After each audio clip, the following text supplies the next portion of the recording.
कभी मैं यहाँ लोगों से कहता हूँ महाराष्ट्र में कि भाई महाराष्ट्र में विशेष करके मुंबई ठाणे यहाँ से गुजरातियों को निकाल दो और राजस्थानियों को निकाल दो तो तुम्हारे यहाँ कोई पैसे बचेगा ही नहीं।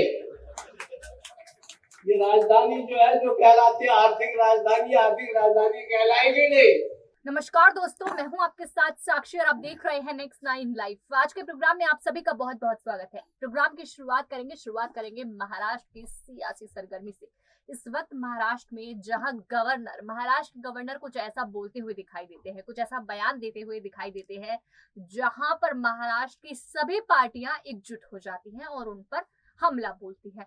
जी हाँ, महाराष्ट्र के गवर्नर ने कुछ ऐसा बोल दिया जिससे वहां के लोगों को, चाहे वो मराठी हो, चाहे वो गुजराती हो, चाहे वो राजस्थानी हो, उनके दिल पर इतना ठेस पहुंचा है, उनकी भावनाओं पर ठेस पहुंचा है और साथ ही वो सड़क पर भी उतर आए हैं।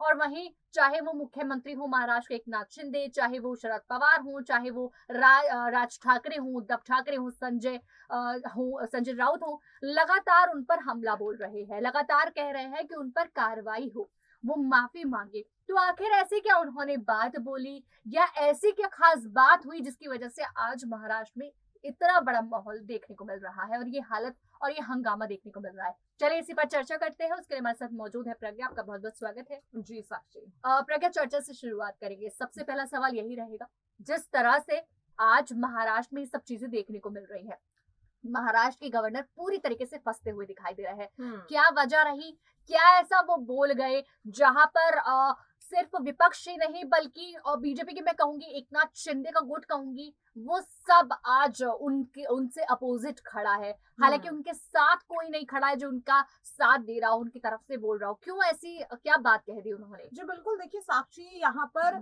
जो महाराष्ट्र के गवर्नर हैं यानी कि भगत सिंह कोश्यारी, उनके शब्द ही कुछ ऐसे थे कि इसके बाद महाराष्ट्र तो क्या शायद देश में कोई पार्टी ऐसी नहीं होगी जो उनके इस बयान से सहमत हो। क्योंकि यहाँ पर अगर महाराष्ट्र की बात करें तो महाराष्ट्र केवल आर्थिक राजधानी नहीं कहलाता देश की। महाराष्ट्र एक ऐसा राज्य है जहां पर पूरे देश के अलग अलग राज्यों से युवा वर्ग के लोग आते हैं अपना करियर बनाने के लिए, अपने परिवार का पालन पोषण करने के लिए। और उनके लिए शब्द यहाँ पर राज्यपाल जिस तरह से बोलते हुए नजर आए कि अगर महाराष्ट्र से गुजरातियों और यहाँ से राजस्थानियों को निकाल दिया जाएगा तो महाराष्ट्र जो आर्थिक राजधानी कहा जाता है उसमें आर्थिक कहने के लिए कुछ नहीं बचेगा। तो साफ तौर पर कहीं ना कहीं यहाँ पर सिर्फ पार्टियों पर हमला नहीं किया है, उन्होंने यहाँ पर हमला किया है उन लोगों पर जो बाहरी राज्यों से आते हैं महाराष्ट्र में अपना करियर बनाने के लिए, अपने लिए कुछ कमाने के लिए। तो कहीं ना कहीं विवाद बढ़ना तो लाजमी ही है। और जिस तरह से यहाँ पर पार्टियों का गुस्सा, तो पार्टियों का गुस्सा इस बात के लिए नहीं है कि उन्होंने किसी पार्टी के पक्ष में बोला या विपक्ष में बोला। गुस्सा इस बात के लिए है कि यहाँ पर कहीं ना कहीं जनता पर प्रहार किया है और एक तीर से दो निशाने किए हैं। प्रज्ञा, देखिए गुजराती और राजस्थानियों के लिए तो कहा है, उन्हें निकल जाने के लिए कहा है, लेकिन उनके बाद यहाँ कुछ नहीं बचेगा तो वहां जो मराठी लोग हैं उन पर भी निशाना साध दिया, उनकी इंसल्ट कर दी और इस वजह से वो काफी ज्यादा उनकी जो भावनाएं उन पर ठेस पहुंचा है और हर किसी को यहाँ पर बुरा लगा। आप देखिए लगातार सबसे पहले देवेंद्र फडणवीस आते हैं, फिर एकनाथ शिंदे, उद्धव ठाकरे आते हैं, संजय राउत आते हैं, राज ठाकरे आते हैं। राज ठाकरे तो ये बात भी बोल रहे हैं कि भड़काओ मत, यानी कि आपका ये बयान जो भड़काने की कोशिश कर रहा है, ये भी कह रहे हैं कि चुनावों के चक्कर में कुछ भी मत बोलिए। तो मतलब ये चीजें सामने आ रही हैं। तो चलिए, ये जो है विवाद तो लगातार चल ही रहा है, लेकिन इसी के बीच कुछ ऐसी भी चीजें हो रही हैं जहां ये कहा जा रहा है कि उद्धव ठाकरे इस वक्त इस बात को अपना मुद्दा बना सकते हैं, यानी कि बीजेपी के खिलाफ अपना मुद्दा बना सकते हैं। किस तरह से वो अपना मुद्दा बना सकते हैं, इस बारे में बताइए। जी बिल्कुल, देखिए आपको बता दें कि जिस तरह से यहाँ पर उद्धव ठाकरे ने सुप्रीम कोर्ट में एक याचिका दायर की है, वो याचिका इस बात को लेकर है कि जो शिंदे की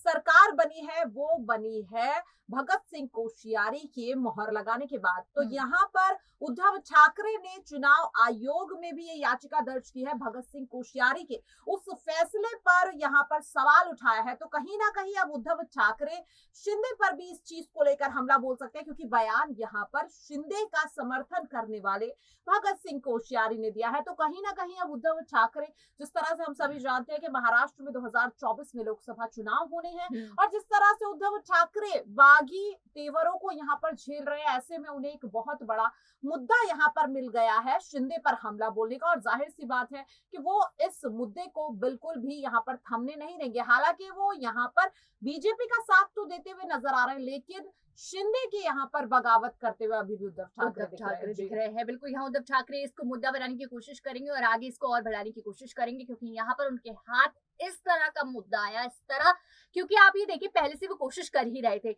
दूसरी चीज, अगर गवर्नर का इस तरह से कोई बात आ जाता है, कोई बयान आ जाती है और यहाँ पर वो विवादित जो है वो करता है, केंद्रित करता है और लोगों को ठेस पहुंचाता है, तो कहीं ना कहीं यहाँ एक विपक्ष के हाथ में एक बहुत बड़ा हथियार आ गया बोलने का, और यहाँ पर वो अच्छी तरीके से जो है फंसा सकते हैं दूसरी पार्टी को। तो चलिए, ये चीजें चल रही हैं और उद्धव ठाकरे भी पूरी तैयारियां हो रही हैं। लेकिन एक और बात जो सामने आ रही है वो ये आ रही है कि गवर्नर के इस बयान से जो एक गठबंधन है, यानी कि शिंदे गुट और बीजेपी का जो गठबंधन है, उस पर बहुत बड़ा असर पड़ेगा। और किस तरीके से असर पड़ सकता है, और बहुत सारी चीजें ऐसी होंगी, कुछ चीजों को विस्तार में बताइए। जी बिल्कुल, देखिए आपको बता दें कि नया कैबिनेट विस्तार होना है और इससे पहले जिस तरह से लगातार उद्धव ठाकरे के परिवार से पहले स्मिता ठाकरे और अब आखिरकार निहार ठाकरे ने जिस तरह से शिंदे से मुलाकात की है, तो कहीं ना कहीं उद्धव ठाकरे के मन में जो बदले की भावना है वो साफ तौर पर दिख रही है। और जिस तरह से शिंदे में ठाकरे परिवार मिलता हुआ नजर आ रहा है, उससे कहीं ना कहीं नए कैबिनेट विस्तार में शिंदे का गुट मजबूत हो रहा है, क्योंकि यहाँ पर 16 नियुक्तियां होनी है। और जिस तरह से ठाकरे परिवार के 2 लोग शिंदे से मुलाकात कर रहे हैं, तो कहीं ना कहीं भले ही चाहे एकनाथ शिंदे बीजेपी के इस वक्त साथ हैं, लेकिन वो बहुत अच्छे से जानते हैं कि अगर कैबिनेट में उनका गुट कमजोर हुआ तो आने वाली अगली कार्रवाई में कहीं ना कहीं उनका यहाँ पर दावेदारी शिंदे की कमजोर हो सकती है। क्योंकि भले ही यहाँ पर फडणवीस ने इस वक्त उप मुख्यमंत्री पद स्वीकार कर लिया है, लेकिन अगर बगावत शिंदे कर सकते हैं तो बगावत बीजेपी भी कर सकती है।